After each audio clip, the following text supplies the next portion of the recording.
noches y gracias por estar ahí. Estamos en La Mira, estamos en BTV y hoy con el precandidato por el Frente Amplio, Daniel Martínez. Daniel, muchas gracias por estar. Un placer estar acá. Fede. A todos le digo lo mismo. Buenas noches. Fito. Se pone muy estresante y cree que solo para él, ¿viste? Un gusto conversar con Daniel. Sí, y no me cuesta nada agrandar. Vamos a ver un tema y ya volvemos. Daniel Carlos Martínez Villamil tiene 62 años y es ingeniero industrial mecánico. Ingresó a la política siendo muy joven. En 1973, año en el que se produjo el golpe de Estado, comenzó su militancia en el Partido Socialista. Entre 1976 y 1981 fue miembro de la Dirección Clandestina de la Juventud Socialista. En 1979, mientras era estudiante de ingeniería, comenzó a trabajar en ANCAP, donde fundó el sindicato. Fue el último trabajador público destituido por la dictadura en 1983 y restituido en democracia. Durante el primer gobierno de Tabaré Vázquez fue presidente de ANCAP y renunció a su cargo para asumir como ministro de Industria, Energía y Minería. En las elecciones nacionales de 2009 fue electo senador por la lista 90 del Frente Amplio. Ese mismo año, la departamental de Montevideo del Partido Socialista lo propuso como candidato a intendente, pero en 2010 el plenario departamental no lo habilitó y resolvió apoyar la candidatura única de Ana Olivera. En 2014 renovó su banca en el Senado, a la que renunció al año siguiente para asumir el mando en la Intendencia de Montevideo. Hace unas semanas renunció a su cargo como intendente para dedicarse de lleno a la campaña electoral de cara a las internas del 30 de junio.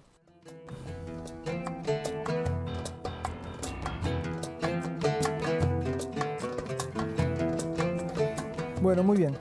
Volviendo con esto de Juan, tuvimos a Juan Sartori acá hace unos programas y tengo que hablar porque le preguntamos algunos datos estadísticos. Entonces, que a usted le preguntan algunos, pero que a otros no. Y a él le preguntábamos porque había hablado de los 100.000 empleos, ¿verdad? Entonces le preguntábamos el desempleo y tal. Sí, fue muy comentado. Tu discurso, digamos, como buen dirigente de izquierda, hace énfasis en lo social, ¿verdad? Y en el futuro. Y tenés gente ahí que trabaja muy bien en lo social. A mí me preocupa mucho el tema que me imagino que debemos compartir de la niñez, ¿no? Absolutamente. Además hay algunos datos que preocupan, ¿no? 17,2% de los menores de 0 a 6 años de bajo nivel de pobreza, mientras estamos 7,8, 8, bueno, más o menos en la nacional, y 17,2 los de 0 a 6 y 15% salieron hace un mes, o sea, con datos que son de esos que uno golpean fuerte, ¿no? Porque hay datos que trascienden lo meramente de los chiquilines y que tienen que ver con el desarrollo global del país. Por ejemplo, de acuerdo. ¿Vos sabés cuánto es la mortalidad infantil? 6 cada 10, 6 cada 1000. Son 7 casi. Sí, 6 cada 1000. Son 7. Pero no, estábamos en 8 y pico ha sido una baja importante porque estamos en niveles bajos. Bueno, había lugares que era 14, acordate del famoso tema del ¿Cuál norte, es la medida que necesitamos? Sí. Me viene la duda porque ¿sabes lo que son 6 cada 10.000 los muertos por accidentes? Son 6. En Montevideo, 8 cada 10.000. No son 6 cada 10.000, son 6 cada... Por eso, 6 cada 1000. Cada 100.000, ¿no? 6 cada 1.000 nacidos vivos. No, eso es en la mortalidad infantil. Acá son 7, no 6, pero no importa. No importa. ¿Cuáles son las medidas concretas que vos tenés para revertir eso que Cristina Lustenberg dice, ¿no? Hay 3 veces más inversión social en los adultos que en los niños. ¿Cuál es la medida real, concreta, para revertir eso que tenés planeado si sos presidente? Mira, hay un concepto fundamental que maneja Cristina y que creo que vale no solo para esto, pero en particular vale para esto, que es mirar con transversalidad la visión, o sea, el seguimiento del crecimiento, la evolución de los gurises y las gurisas y de los seres humanos en particular, pero en general, pero en particular de los gurises, implica algo que el Estado uruguayo, y en la Intendencia era igual, buena parte de algunos resultados positivos que por lo menos los números dicen que han habido en la Intendencia, fue que rompimos las chacras, rompimos los compartimientos estancos, trabajamos en una transversalidad que nos permitió abordar los temas desde hacer gestión por proyecto, que se dice más en gestión empresarial, ¿no? O de organizaciones, no es empresarial. Como bien dijo un señor que se llamaba Che Guevara cuando era ministro de Industria, la gestión no es de izquierda ni de derecha, o sea, si hay herramientas que se desarrollan para hacer las cosas bien, utilicémoslas, porque en definitiva lo que importa es hacer las cosas bien para la gente. Acá lo mismo, uno mira y las políticas sociales en realidad se toman cada uno por separado, vivienda por un lado, salud por un lado, educación por otro, y falta tener la visión global transversal y hacer un seguimiento integral de estos botijas en particular, ¿no? Que haya más del doble de pobreza entre quienes están en una edad, que supongo que por lo mismo te preocupará a ti, porque primero porque es injusto, no queremos que nadie esté excluido de nada. El sueño de la verdadera democracia es que todo el mundo pueda desarrollarse independientemente. Además son niños. Claro, pero aparte, y lo más grave, es que esa es la edad de donde la capacidad de adquisición cognitiva, la capacidad de adquirir conocimientos, se desarrolla a esa edad. Y luego, de 6 a 12, que también baja, pero es 15%, sigue siendo muy alto, estamos hablando de que es una etapa donde no solo lo cognitivo, sino la capacidad de sociabilización pasa a ser determinante para los gurises y las gurisas. ¿Es que no hay una medida concreta como, por ejemplo, usar el presupuesto y decir, con dureza, vamos a administrar el presupuesto ¿Sabe lo que? Tiene que ser visto como un programa. Hay un programa que tiene que ser programa de primera infancia, y dentro de un programa mucho más global, que es de seguimiento social, que implique focalizar los recursos, no que cada uno haga algo por el esfuerzo, que a veces estoy convencido, mira, el presupuesto, yo soy de los que me preocupa el déficit, ¿tá? Me preocupa porque, aparte, si el déficit incide el grado inversor, perdemos el grado inversor, pagamos más impuestos, trabajamos más para los bancos, ¿de acuerdo? Y yo no quiero trabajar quiero que el dinero de los uruguayos vaya para hacer cosas, no para pagar, para trabajar para los bancos. En buena medida, para mí el déficit fiscal hay que atacarlo. Habrá que ver si luego otro tipo de medidas, pero por lo menos hay dos cosas que son imprescindibles y que no es nada de magia, hasta es un deber ético. Uno, la austeridad, no un shock de austeridad. Saber que cuando uno maneja recursos públicos tiene que ser austero. O sea, uno tiene que un poco lo que hicimos en la Intendencia. Yo en las primeras semanas le decía a los muchachos, métanse en el gasto grande, en cada área, ¿no? En el gasto grande, el gasto mediano y terminen el chico. En todo van a encontrar cosas para apretar y para gastar mejor y menos. Es un deber moral, manejamos la plata de la gente, hay que hacerlo. Y segundo es, ¿de qué forma? Por ejemplo, el otro día Cristina me decía, hay 600 programas sociales, el gobierno tiene 600 programas sociales diferentes, ¿no? Y empezamos a ver algunos, o sea, y de repente esos 600, pero de repente hay algunos que se repiten, que están en diferentes ministerios, que son diferentes o dependen de diferentes áreas. Entonces tú dices, pero pará, estamos repitiendo esfuerzos, a veces no haciendo cosas que apuntan en el mismo sentido, estamos malgastando recursos y de repente lo peor, no estamos logrando atender a los segmentos generacionales, en particular a estos dos que son tan importantes, y yo haría más hincapié todavía en el de 0 a 6, ¿tá? Aunque el de 6 a 12 es muy preocupante también, de forma de lograr tener el seguimiento, que hay que hacerlo a nivel de educación, el famoso seguimiento pedagógico. ¿Qué pasa con los gurises? Bueno, vos decís que no hay una medida sola, sino que es yo creo que es un conjunto de... Porque claro, porque mira, tú vas a lugares yo he estado en barrios de donde hace 15 años yo iba, y las ventanas eran bolsa de nylon, el techo era recontra liviano, chapa que se volaba, pared de barro, piso de tierra, ¿tá? Y trabajaba una familia que tenía 6 menores y 4 mayores. Estoy contando algo que conozco y un barrio que conozco, ¿tá? No estoy inventando. Hoy vas ahora, trabajan 3 de la familia, el techo ya son liviano, pero mucho más estructural, mucho más, ya no son chapas que se vuelan, sino es algo bien armado, inclusive con tejas. Las ventanas ya no son bolsa de nylon, son PVC, son ventanas de PVC, pero con vidrio, ya no son de aluminio, todavía no llegan a aluminio, pero son de PVC con vidrio. Sin embargo, esa gente vive en un barrio que se creció a la Bartola, cuando la gente no pudo seguir viviendo en las zonas consolidadas de la ciudad y terminó colocándose en cualquier lado. Por lo tanto, barro de entrada, ahí no entra la ambulancia, la policía, el carro de bomberos ni el taxi porque las calles no lo permiten, ¿tá? Que es parte de lo que estamos haciendo, tuviste en la Intendencia, el plan de mejora urbana, que lo que estamos haciendo en 40 barrios, haciendo calle de asfalto, etc. Entonces, sirve esa persona que gana mejor, 3 personas trabajan, ganan mejor, han mejorado la casa, sí. No siguen igual dentro de... ¿No están excluidos todavía? Obvio, están excluidos. Obviamente. No llega la ambulancia, no llega el carro bombero. Por eso las cifras de pobreza son muy engañosas. Por eso mismo, y el problema es que hay que tomarlo con la globalidad, y es nuestro error. hay que tomar mucho más transversalmente y focalizar los recursos para que sean mucho más todos trabajando juntos y permitiendo que la persona... A mí no me gusta cuando te venden la cifra de la baja de la pobreza pelada, ¿entendés? Está bien, hay que darle plata, sí, pero no solamente... Estoy de acuerdo. Fito. Ya que estamos con problemas sociales y con dramas sociales en última instancia, ¿fuiste de los primeros políticos del gobierno, o si no fuiste el primero, en hablar de la gente en situación de calle? Trascendió un día a través de búsqueda que te habías dirigido al presidente de la República planteándole el problema. Una esquelita manuscrita. La gente habla de carta porque nadie la vio, solo yo y Tabaré Vázquez la vimos. ¿Cómo era? Era un pedazo de papel así que le decía, Tabaré, estoy re preocupado por esto, mirá que está estallando, toda mi colaboración, claro. esto no es un cuestionamiento a nadie, pero tenemos que hacer cosas. Daniel. Decía eso. Y en realidad se enteraron de que había habido algo porque alguien... un periodista criticó a alguien de la intendencia. Che, ¿y ustedes qué hacen? No, mirá, Daniel se preocupó, le escribió a Tabaré. Y ahí salió la famosa carta en donde que hay gente que dice, ¿por qué no habló con él? Pero porque muchas veces con Tabaré nos escribimos, no voy a estar llamándolo... ¿Y a vos que te preocupa el tema de la cantidad de gente que está viendo? ¿Por qué? ¿Por qué estás preocupado por el asunto y sobre todo qué se puede hacer? ¿No? Es decir, que el asunto explotó en la ciudad de Montevideo es evidente, ¿no? ¿Por qué te preocupa tanto y qué es lo que se puede hacer? Preocupa primero por la condición humana. O sea, a mí no creo que sea digno que ninguna persona esté viviendo en situación de calle, bajo el frío, bajo el calor, de todo un poco. Eso me parece que es un... Hay gente que dice en tu propio gabinete que tienen derecho a vivir donde quieran. Está bien, yo no opino eso. Respeto, creo en el respeto y la diversidad de ideas. Me consta. Tú lo sabes, exactamente te consta, que yo creo firmemente que una persona, el 99% no vive así porque quiere. Podrá haber aquellos, los famosos bichicomes, que eran los que ellos que adoptaban como criterio un argentino famoso, que le gustaba, él defendía su derecho a vivir así. Puede ser.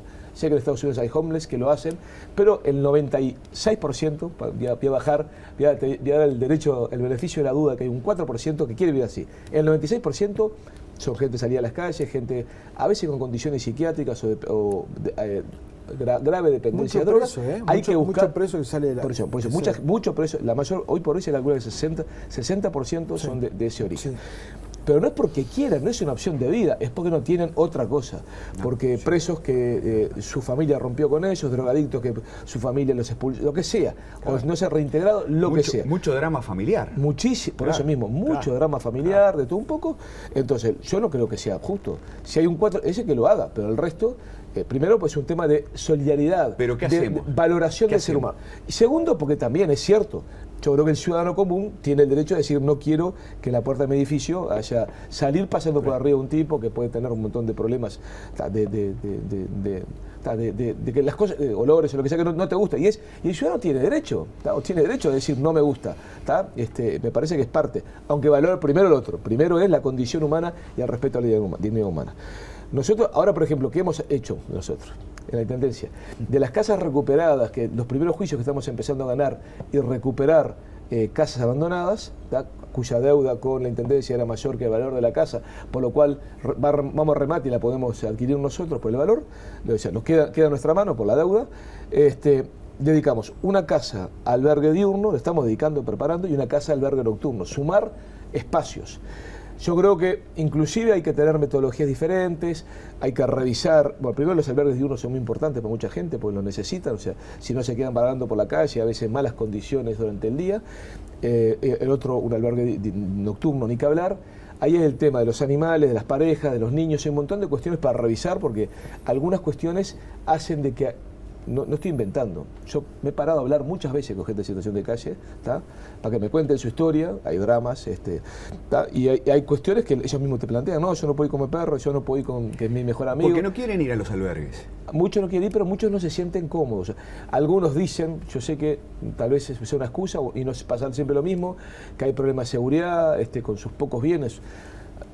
Una vez se lo contaba a Ana, le contaba a Olivera, ¿no? Decía, me mató una persona, una pareja que estaba a la vuelta de la Intendencia, me senté a hablar en un murito con ellos, una gente de 60 y pico de años cada uno, no más que eso, y decían que ya no iban a los albergues porque una vez le habían robado el ahorro de su vida, que eran 14.000 pesos, ¿no? O sea, se me partió el corazón, ¿no? Pero creo que hay que arredar. Lo que sí hay que tener alternativas y que no es que se queden en la calle, o sea, por la dignidad de las personas, y por la dignidad y también por el derecho del ciudadano. Pero hay dos discursos, ¿no? Ahí, digo eso, que te dice Fito, yo no tengo duda que si hay un 4% que se quiere quedar, que se está bien. Y vamos a precisar más plata para resolver ese problema, entonces le damos la palabra. Al hombre, él va a poner la plata, queda claro, bien ahí, bien ahí. ¿De dónde va a sacar Daniel Martínez la plata? No, eso, quería preguntarte por tu visión sobre la situación fiscal en particular. Vos decís que estás preocupado por el déficit, pero en definitiva, bueno, ¿qué hacemos? ¿Qué haría un gobierno de Daniel Martínez cuando asume y cómo procesaría este ajuste? Yo te digo, Fede, impuesto a las herencias. No sé, capaz que sí, en el programa de frente está. Sí, no aporta demasiado, ¿no? Pero el tema, hay que hacer medidas que también tengan un verdadero impacto, ¿no? O sea, no, digo, de repente sí corresponde, no sé, pero lo que también tiene que haber es el impacto que te permita. Estamos hablando de un 4 y pico % del producto, ¿no? ¿Qué haces con esa herencia? Con esa herencia, ¿qué haces? Y lo primero, hay dos caminos que son los de inmediata acción. Uno es lo que yo decía. En cada lado, yo estoy seguro, no va a incidir tanto. Algún lugar después de la coma puede incidir, no del grueso. Pero el hacer que en cada lugar del Estado haya una política de austeridad, que no es un shock de austeridad, no es dejar de hacer nada, es saber, que nos pasó en la Intendencia, que en cada lugar hay que ver gorduras que se puedan rebajar. ¿Qué pasó en la Intendencia? 3 años seguidos bajamos, gasto en combustible, gasto en electricidad, gasto en limpieza, gasto en alquiler de autos. Plata para tapar no, ya sé, pero ¿qué?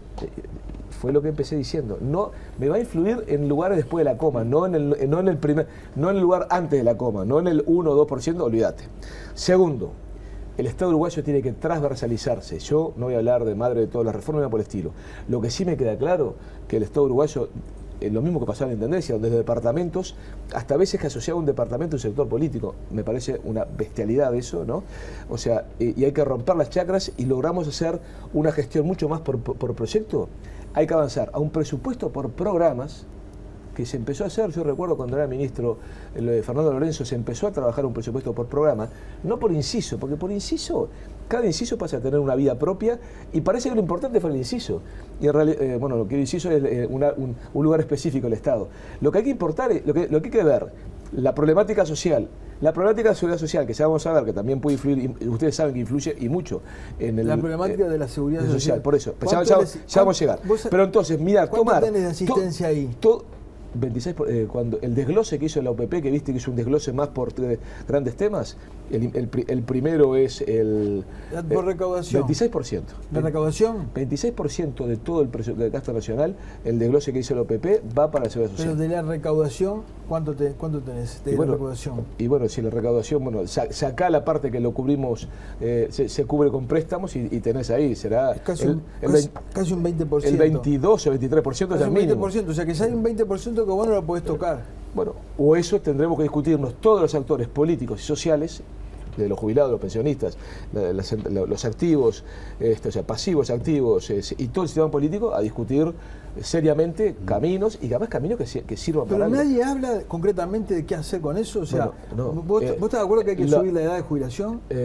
Perdón, yo quiero números serios. Estamos trabajando en números serios que te permitan realmente ver el impacto de cada cosa. ¿Pero vos pensás que se puede encontrar una solución que, entre otras, no pase por aumentar la edad de jubilación? Es un camino posible. Lo que yo te puedo decir, te lo voy a decir, hay que tener números que te permitan tener argumentos. Porque eso, a primera instancia, parecería que... ¿Sabes? Hay una cosa que me llama la atención, sí. Y es que gente que está, candidatos que están muy cerca sí. de ser presidentes de la República, sí. ¿no?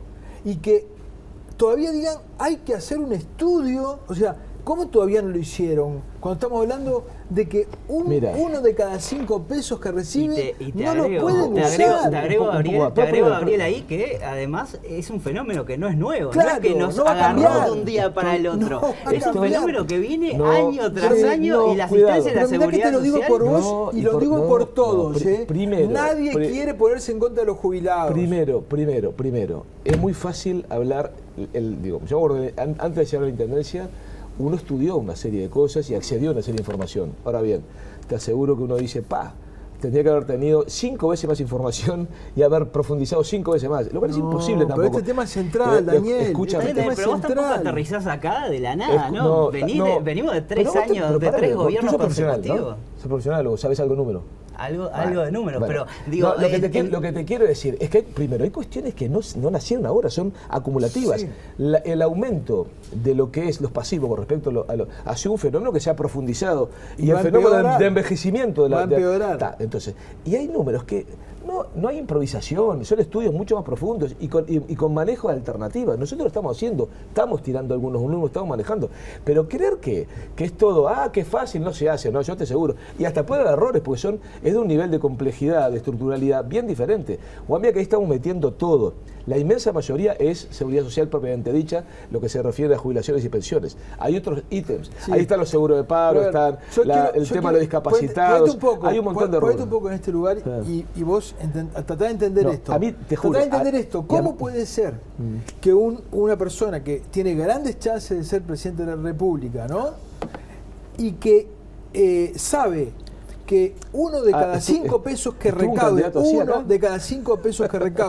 no lo va a poder utilizar y posiblemente eso sea creciente. ¿Quién dijo que eso es no poder utilizar? Estás pagándole la jubilación y a la gente que corresponde. Llamale como quieras. Obvio. Pero que vos me digas, alternativas no encontrar que no hayas pensado, o que una parte de tu equipo no haya pensado en una fórmula para enfrentar eso, mira, me parece raro. Ya la vez pasada tú dijiste algo que yo creo que es incorrecto. Primero porque uno las cosas lo dice cuando quiere decirlo en una campaña, ¿no? Nosotros estamos preparando lo que van a ser los impulsos, que van a ser 3 presentaciones programáticas con visión global y no de lo que yo creo que es tirar bolazos puntualmente, y esto creo que puede ser tener un bolazo puntualmente, porque yo no creo que sea no disponer de plata, que el Estado debería disponer. ¿Cómo que? Es plata que se la ganó la gente, le está devolviendo lo que aportó. No es que sea un pecado ni esté mal que la gente... De repente llega a una conclusión que está bien que sea eso, de repente, y que hay que atacar por otro lado.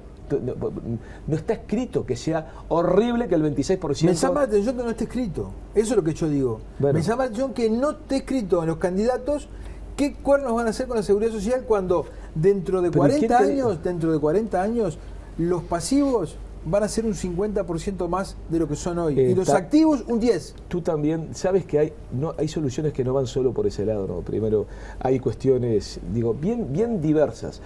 Se calcula, te doy un número, para que veas cuán relativo y tal vez desertado lo que tú estás diciendo. Se calcula que la innovación tecnológica que proviene de la inteligencia artificial y de la robotización, más los nuevos materiales, los nuevos procedimientos de gestión, bla, bla, bla, que eso que me preocupa tanto, que es lo que impacta mucho más que eso, que va a la generación de riqueza, se calcula que eso va a generar entre 50 y 80 millones de nuevos puestos de trabajo por encima de los que se pierden por otros conceptos. El tema en qué lugar del mundo estás. Si estás en los que siguen con economías primarizadas y que no entienden cómo cambia el mundo, o estás en los que estás, no te digo en la cresta de la ola, pero estás por lo menos en una parte alta de la ola. Entonces no es solo un problema de seguridad social, estás equivocado. Lo que más importa acá es de qué proyecto país tiene y cómo solucionan los problemas. Porque si tú generas mucho más riqueza, generas mucho más capacidad de agregar valor y desarrollo científico-tecnológico, de repente aumentas tu capacidad de generar trabajo, el sistema de cuidados vierte decenas de miles de mujeres al sistema de trabajo que hoy no lo tienen porque tienen que cuidar gurises o mayores. Entonces el problema no es la cantidad. Hay una diferencia entre una cosa y la otra. Lo que vos te estás diciendo es una posibilidad. Y lo que yo te estoy hablando es una realidad. Una realidad. Una realidad que para ti es más... Lo que yo digo ¿es cierto o no es cierto que la gente que trabaja merece tener su premio? Claro, por supuesto que entonces sí. La solución no es solo linealmente, no. Hay que subirle la edad jubilatoria o hay que bajar la jubilación. ¿Cuál es entonces? Porque, bueno, yo te digo, si la economía crece, si tú tienes determinados parámetros en los cuales cambia la estructura, la capacidad recaudatoria, que hoy en Uruguay es funcional y está de acuerdo a la característica que tiene... Una posibilidad es esa. Esa es una posibilidad. No es una posibilidad. Es la única forma de que el Uruguay pase a tener un lugar digno en el mundo. O entendemos para dónde va el mundo. Te vuelvo a decir. Pero globalmente el mundo va a tener 80 millones de nuevos trabajadores. Ponete los 50, es el mínimo que se dice. Eso no va a ser parejo. Los países que entiendan para dónde va el mundo, apuesten a las estaciones del futuro, a las startups, a la innovación, a la tecnología, van a poder captar buena parte de ese crecimiento. Como lo que pasa hoy. Hoy el sistema, la parte del software sigue creciendo y en buena medida gracias a los inmigrantes con conocimientos que están alimentando lo que era una desocupación negativa. Nos faltaban uruguayos con capacidades para generar. Entonces, está diciendo acá que tenemos que ir a la tanda. Bueno, tenés la tanda, pero entiendes, Dale. no es el único camino, no es focalizarte sobre. Tú estás cometiendo el error que cometen todos. Mirar, en vez de mirar la transversalidad del problema con una visión global, mira solo la puntita, que es el problema concreto. Y el problema concreto no tiene una única solución. Yo me voy a morir de hambre con la jubilación como la mayor parte de este país. Nos vamos una tanda y ya volvemos.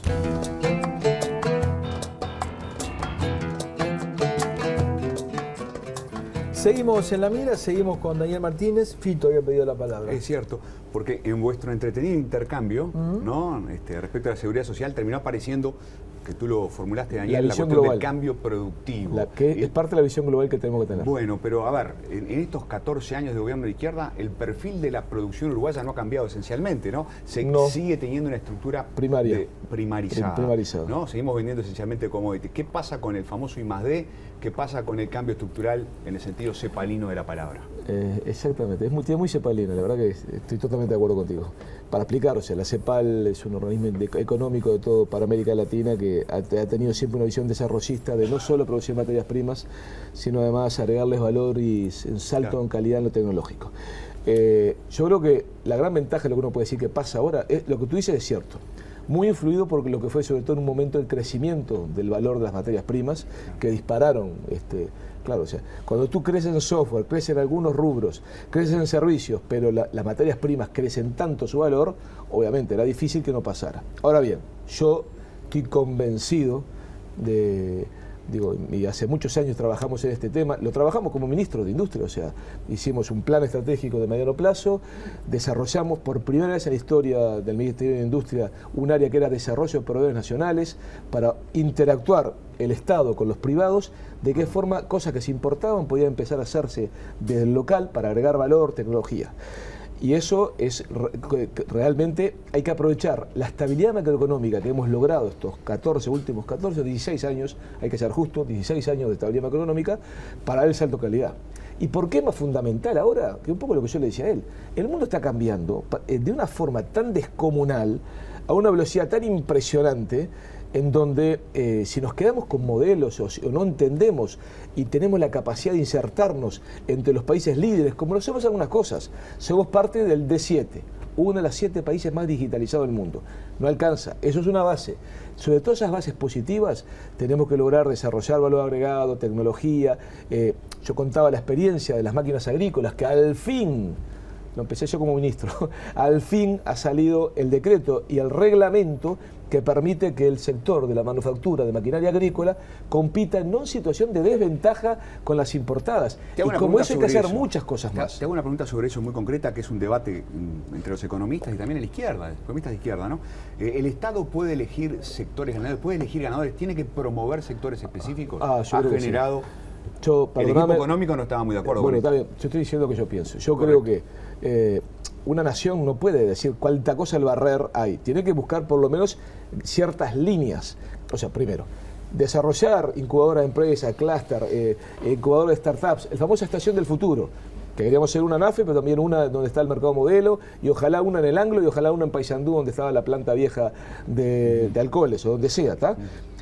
Tenemos que generar y apostar y generar y gestionar capital semilla, capital de riesgo para que eso se genere, porque hoy necesitamos gente que haga cosas diferentes, que aprenda y que le guste ser emprendedora. En Uruguay en parte es mala palabra ser emprendedor, ¿verdad? ¿No? Hay que terminar con eso, estamos fritos, si no como país perdemos, no vamos a tener un lugar... El autointerés es mala palabra, ¿no?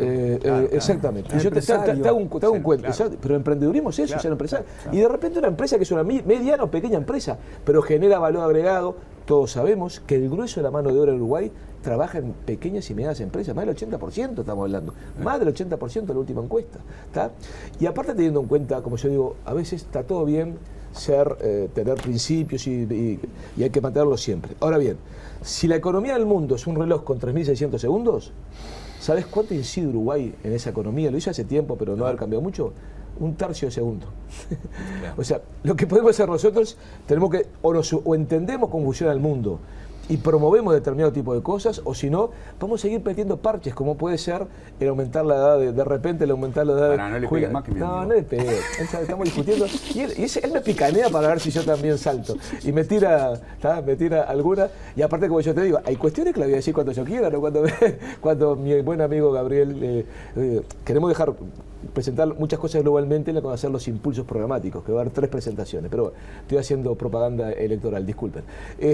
Lo que queda claro que sí, necesitamos, o sea, esa batalla que yo empecé a dar, me acuerdo, y aprendí muchísimo de Judith Schutz y Rodrigo Arocena y Gisela Argenti cuando habíamos formado, yo fui el primer responsable de la Comisión de Ciencia y Tecnología del PIT-CNT. Además, hay un documento que aprobó la Central Obrera en ese congreso. Lo que creo es que el camino es ese, apostar al conocimiento, apostar a la innovación, generar espacios y climas. Ahora, en el corto plazo, ¿cómo renovás, cómo reactivás la economía? Eso porque Daniel, ahí estás hablando de líneas de largo plazo. Recordemos que nunca venimos 16 años de crecimiento continuo. No es tampoco que no se crezca la economía. Es cierto. En el último año uno con algo estamos en una etapa de estancamiento, pero, no de crecimiento, y el propio equipo económico lo reconoce. No, está bien, pero tú te recuerdas que el promedio de crecimiento anual de los últimos 80 años en Uruguay es 1,2%, ¿no? Del PBI, ¿de acuerdo? O sea, en realidad no está, con respecto al promedio estamos arriba del crecimiento en Uruguay en los últimos 80 pero años. hemos vuelto a crecer demasiado poco. Estoy de acuerdo. Dale, en un marco cuando ves es perspectiva de crecimiento este año 0,8%, 1,8% el año que viene. Estoy de acuerdo. De todas formas, a veces lloramos de llenos, ¿no? Porque digo, la verdad que tuvimos muchos años de crecimiento también. Y la región, nuestros vecinos tuvieron... ¿Pérdida de 50.000 puestos de trabajo llenar de lleno, Daniel? No. Pero, muchacho, o sea, la economía tiene periodos cíclicos, sin duda, y estamos en periodo de cambio. Como se dice muy bien, también contame los 300.000 que se crecieron en el periodo. O sea, estos 50.000 son recontra preocupantes. 47.000 o 48.000, no son 50.000, pero importa. Hay que mirar otros factores. Lo que es cierto que uno requiere ciertas medidas puntuales, donde no hay una medida, nunca va a haber una medida. Por ejemplo, el sector exportador, lograr acuerdos comerciales. A veces ni hay que llamarlo TLC porque ya genera otro montón de problemas, y te vuelvo a decir, ahí en los acuerdos comerciales no quiero que esté ni control de compras públicas, que son un motor de desarrollo que tenemos que utilizar mucho más, es parte de la reactivación económica. Yo siempre cuento lo que hicimos en ANCAP, trabajamos Cámara de Industria, PIT-CNT, ANCAP, y logramos que en un cierto periodo de tiempo los envases de lubricantes de ser importados pasan a ser fabricados en Uruguay. Y como eso... Bueno, nos pasó también con laboratorios nacionales, algunas medidas que se han adoptado. Ahí hay política de compras públicas que es el propio Estado, como gran comprador, puede accionar a generar en un largo plazo, en un corto o mediano plazo, actividad económica utilizando el poder de compra del Estado como motor. Segundo, la obra pública, que también hay que tener cuidado porque si la obra pública, si te vas al diablo... Carolina Cose habla mucho de obra pública. ¿Vos qué pensás? Sí, yo hablé antes también, pero en los últimos años estamos en niveles mínimos de obra pública, justamente. La obra pública tiene que tener, porque aparte hay que ver qué forma la obra pública. Tú tienes la obra pública directa, que te impacta directamente en las cuentas fiscales, obviamente. Tienes la obra pública, lo que está haciendo ahora las PPP, que te impacta diferido, pero te impacta, ¿tá? O sea, y después tienes las concesiones, que es otra forma que tal vez es la que te impacta. Sí. Uno tiene que ver, en ese menú tiene que moverse, porque infraestructura y obra pública hay que hacer. Mira lo que ha pasado en Montevideo. Allá hace más de un año que hay 3.000 personas sobre la construcción, que si no fuera por las obras no programadas, las obras extras, adicionales, que está haciendo la Intendencia, no estaría trabajando. No me hables que no se puede ni manejar por Montevideo. Bueno, pero por suerte, entre plazas, iluminación, saneamiento, calles, la ciudad está cambiando y está muy bueno eso. Y bueno, y hay 3.000 trabajadores que promedialmente durante 2 años y medio van a estar trabajando en esas obras públicas que no son de mantenimiento, que son más de infraestructura. Sí. Y hay que buscarle la vuelta. Sí. Y después, sí y no, o sea, el promover, obviamente, hay algunos sectores en donde la inversión y ayudar a la formación de startups y empresas, microempresas de conocimiento y pequeñas y medianas empresas de conocimiento e innovación, tienen algunos un mucho más rápido retorno al sistema que en otros. Habrá que buscar, lo que quiere decir claramente es que hay una batería de medidas que habrá que aprobar Y bueno, esto no es magia, es suma, estudiar, evolucionar. A aquel le gustaría que estuviera todo planificado de antes, pero yo te juro que hay muchas cosas que en realidad uno va probando, cambiando, retroalimentando. Hay grandes líneas, la compra del Estado, la inversión pública en cualquiera de sus tres modalidades, viendo que no te impacte en el déficit fiscal, y la promoción de clúster de lugares donde se concentran y se promueven la formación de empresas innovadoras de pequeño y mediano porte, son claramente caminos como para rápidamente, en un corto o mediano plazo, empezar a impactar en la economía. Sumándole a esto, acuerdos comerciales que nos hagan no entrar pagando un 18% más o un 20% más en mercados que hoy tenemos y así poder vender más. Hay algunas líneas. Lo que veo que está por fuera en tu discurso y en tu diagnóstico de esa realidad es la pérdida de competitividad primero de la economía uruguaya. Hoy los empresarios uruguayos están en peores condiciones de lo que estaban hace 5 o 10 años para entrar a los mercados internacionales, por una cuestión de acuerdos internacionales por un lado, pero por otro también por costos. Costos que aumentó la carga impositiva, aumentó el diferencial de precios de tarifas respecto a los competidores, aumentó también la carga salarial respecto a países competidores. Pero también lo ves en un clima enrarecido de inversión. Hoy hay menos confianza para invertir. Lo ves en los indicadores de confianza de los empresarios, pero también lo ves en los números, porque los niveles de inversión están en el peor nivel desde el año 2004. No hay ninguna duda que ese es un problema cierto. También te digo, yo a veces me preocupa cuando, se lo dije la vez pasada a los productores rurales en Soriano, me preocupa cuando parece que todo fuera un problema de los impuestos y los salarios, ¿tá? Y pongo un ejemplo. Ustedes saben que Holanda en 15 años pasó a ser el segundo exportador de alimentos del mundo. Holanda, 42.000 kilómetros cuadrados, la cuarta parte de Uruguay, un poco menos de la cuarta parte. 17 millones de habitantes, 5 veces la población de Uruguay. En 15 años pasó a ser, ese país minúsculo, pasó a ser el segundo exportador de alimento del mundo después de Estados Unidos. Y tú sabes que el salario medio y el salario que ganan los holandeses es infinitamente más alto que el uruguayo.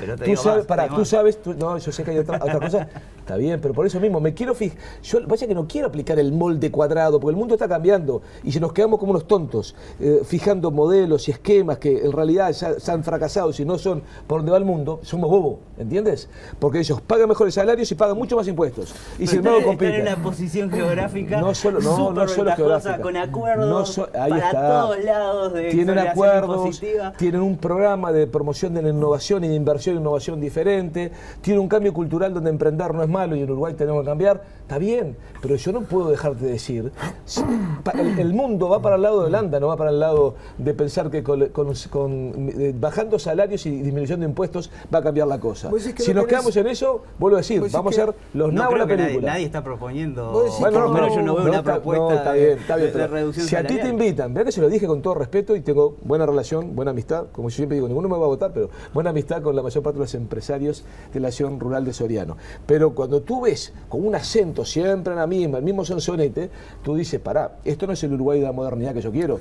Quiero empresarios que apuesten a lo que muchos están haciendo, apostar a las buenas prácticas agrícolas para dejar de contaminar nuestro curso de agua y terminar después formando el turismo. Quiero la modernidad, no quiero el llanto. No querés quedarte en copiar cosas que están en otro lugar, ¿no? Pero siempre que se hace una propuesta en cualquier área, uno encuentra una referencia en otro lugar, para bien o para mal, para hacerlo o para no hacerla, digamos, ¿no? Y vos propusiste, dentro de tus medidas de seguridad, el desmantelamiento del narcotráfico, ¿correcto? Sí, como parte de una política que incluye unas cuantas cosas, porque tú ves la propuesta de seguridad. ¿Me podés mencionar yo tengo una sola experiencia, conozco en el mundo, que logró desmantelar el narcotráfico. ¿Vos conocés alguna experiencia que se haya logrado desmantelar el narcotráfico en el mundo? Una ciudad que era la más violenta del mundo, donde las bandas narcotraficantes tenían material pesado y peleaban militarmente. No me vayas a nombrar ninguna ciudad de Estados Unidos, por favor. No es Estados Unidos. Donde las bandas narcotraficantes peleaban a la par en armamento con el Estado, con los servicios de seguridad y defensa del Estado, y hoy por hoy es una ciudad donde se mataban a balazos y a veces más que balazos con armas pesadas. Hoy hay parques públicos, bibliotecas. Medellín, sí.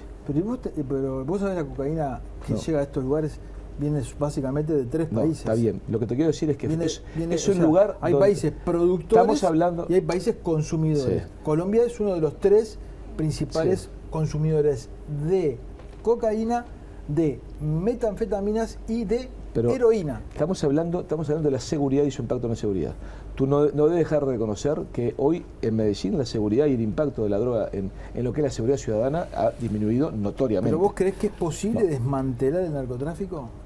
Yo lo creo que hay que tener políticas que apunten a eso, a ir a la esencia misma del tema. Cuando se hacen intervenciones territoriales que no son solo represivas, lo vuelvo a decir, sino que es trabajando con políticas de vivienda, trabajando con políticas de espacio público de las municipalidades o las intendencias, como quieran se llame en cada país, trabajando con el Ministerio de Seguridad Social, con el Ministerio de Salud Pública, colocando la policlínica, la biblioteca pública, el espacio público, las calles, y a su vez desmantelando los búnkers de los narcotraficantes, es posible ir golpeando la esencia donde se alimenta el narcotráfico. Y ¿no? propusiste comisaría de cercanía. Claro. Vos sabés que esto lo propuso acá el otro día Mieres lo propuso acá. Y yo le decía que esta medida, que la aplicó el Partido Colorado en su época, también, el frente, al descentralizarla, fue una de las medidas con las cuales logró combatir la corrupción dentro de la policía, que fue uno de los grandes logros que el Frente logró en la policía, que fue no tengo ninguna quitarle duda. la corrupción. Pero sabés que volver a las comisarías de cercanía es un riesgo de volver a darle una tentación enorme de corrupción en la policía, ¿sabes? No, pues eso implica una formación, una mentalidad diferente. La comisaría de cercanía no es el individuo que va con la pistola y anda a los balazos con los delincuentes, o sea, es el individuo que interactúa. Justamente lo contrario. En lugar de andar en los balazos, andar otra cosa. No, pero no, por Dios. Es el hombre que interactúa, participa de la comisión de barrio, de la comisión fomento, de la comisión de control de la calidad de buen consumidor, defensa del consumidor. O sea, eso es gente que está integrada, insertada, y donde las organizaciones sociales y representativas de la comunidad también se integran a trabajar en política. ¿No te gustó lo que hizo Bonomi? ¿No te gustó esto No, a mí yo participé de un montón de las reuniones que se hacían, ¿cómo se llamaban? No me sale el nombre ahora, cuando se reunían los vecinos con la policía. Sí. Las mesas de convivencia. La mesa de convivencia, ahí está, no me sí. salía. Y te aseguro que experiencias espectaculares. Estuve con 2 tipos de reuniones. Algunas en las cuales tú veías que el comisario tenía una calentura de estar ahí, lo hacía obligado y no generaba ninguna interrelación con los vecinos. Y en otras, donde tú veías que los problemas se solucionaban, había un respeto, una integración, y no dudo que en esas donde el propio comisario, que decía un tema cultural y de cómo eliges a las personas, ¿no? y de formación, fueron lugares donde se solucionaron muchísimos problemas. Y los vecinos te lo decían, porque yo después iba, como iba a estar parlamentario en el territorio, me decía, ¿te acordás lo que charlamos con el comisario en tal lugar? La verdad que se intervino y hoy el problema está solucionado. O sea, hay una interacción donde es la sociedad que está acorralando la delincuencia y no solo dejar que el papel represivo y de toda la seguridad sea el Ministerio del Interior. No es así, no debe ser así. Nos tenemos que ir a la tanda y te pido, porque sos larguero, breve, ya sé que ya te lo he preguntado, hubiera sacado Bonomi, ya no sería ministro. Lo dije y valorando el papel, lo que ha hecho, un montón de cosas. Yo creo que un cambio hubiera refrescado y permitido un enfoque diferente y más refrescante. Pero ya está. Nos vamos a la tanda y volvemos para el último bloque.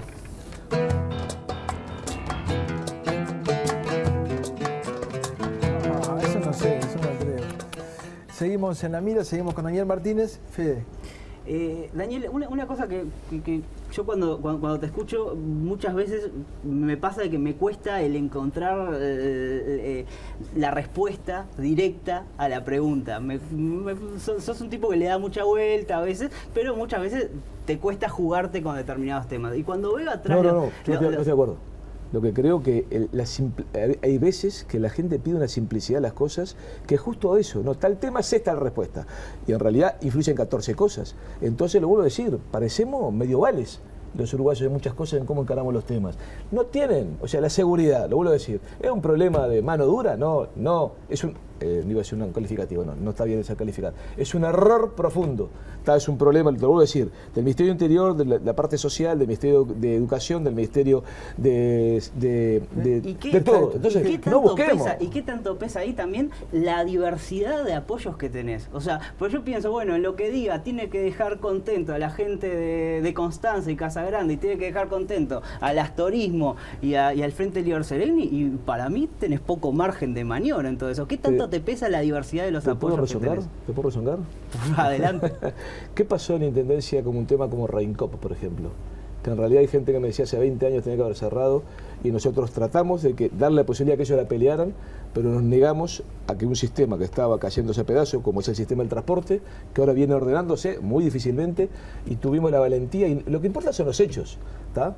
Lo que importa son los hechos. Nosotros, a un tema que era gravísimo, en medio de una caída de la venta de boletos dramática, que hacía inviable el sistema, decidimos tomar medidas que eran dolorosas, o por lo menos no seguir haciendo que el boleto pagara los problemas del sistema, sino buscar al revés. Vamos a pasar casi 3 años sin subir el boleto pagado con la tarjeta CTM. O sea que, perdóname, lo que vale son los hechos. Hoy hay una política energética en el país que cambió, y Uruguay es referencia y ejemplo en el mundo, porque hubo un ministro, que era yo, que lideró un proceso y fue contra un montón de intereses y tomó decisiones. En el caso de cosas concretas, el tema no es el discurso, es lo que hagas en la práctica. Y yo quedo tranquilísimo de que yo peleo por mis ideas, no simplificamos las cosas como que es todo blanco-negro, porque justamente no es blanco-negro. Hay que entender la pluralidad de cómo abarca las cosas y trato de abordarlo en su globalidad. Si no, nos equivocamos. A ver, una breve. Una cortísima por una respuesta sí o no. Ya te lo hice el otro día en la presentación del libro. En la presentación del libro ya te hice esta pregunta, pero no, la idea no era que la contestaras, ahora capaz que sí. ¿Fue un error, sí o no, derogar la ley de asociación de ANCAP en el año 2003? ¿No hubiera sido mejor para el Frente Amplio tener esta ley cuando vos fuiste presidente? No, aquella ley, a mi entender, era incorrecta. Para mí no fue un error. Yo junté firmas y apoyé. Era un feliz empresario que estaba poco en Uruguay, pero colaboré. Me dediqué a hacer las firmas imposibles, a conseguir firmas imposibles, de gente que estaba a favor de la ley, que igual me firmó. Explícame, porque yo de este tema no entiendo mucho, ¿no? O sea, acaba de salir un libro, el Flaco Antonio Ladra, donde cuenta que sos masón, ¿no? La error de personaje, pero no importa. Donde cuenta que o la editorial, la error de personaje. Que sos masón. Para vos, digamos, ¿te sentís más cerca de un compañero del Frente Amplio o de un hermano masón? ¿Cómo es? ¿Cómo se maneja la esas cosas? masonería es un tema de cercanía, es un buscar la perfección del ser humano, y a título expreso condicioné de que no hubiera ningún tipo de favoritismo, ni se me pidiera ningún tipo de favoritismo. Por lo tanto...